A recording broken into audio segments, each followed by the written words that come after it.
গতকাল শুক্রবার 17 অক্টোবর 2025 ঐতিহাসিক একটা দিন ছিল। এই দিনে আমাদের জুলাই জাতীয় সনদে স্বাক্ষর হয়ে গেল। স্বাক্ষর করলেন আমাদের প্রধান উপদেষ্টা ডক্টর ইউনূস। তিনি স্বাক্ষর করার পরে বললেন যে আমরা বর্বরতার যুগ থেকে সভ্যতার যুগে পদার্পণ করলাম। শুধু তাই না, আমরা নতুন বাংলাদেশের সূচনা করলাম।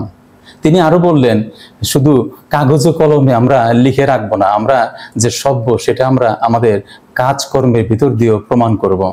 আমরা অন্ধকার থেকে আলোর দিকে যাওয়া শুরু করব, তর তর করে উপর দিকে চলে যাব।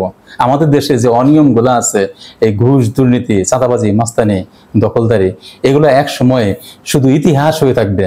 মানুষের মুখে মুখে শুনবে, ইতিহাসের পাতার থেকে শুনবে। এগুলো আর এই দেশে থাকবে না। শুধুমাত্র আমাদের সংবিধান পরিবর্তনের ভিতর দিয়ে সব পরিবর্তন হয়ে যাবে। আমরা উন্নত জাতিতে পরিণত হব, নতুন একটা বাংলাদেশ পাবো।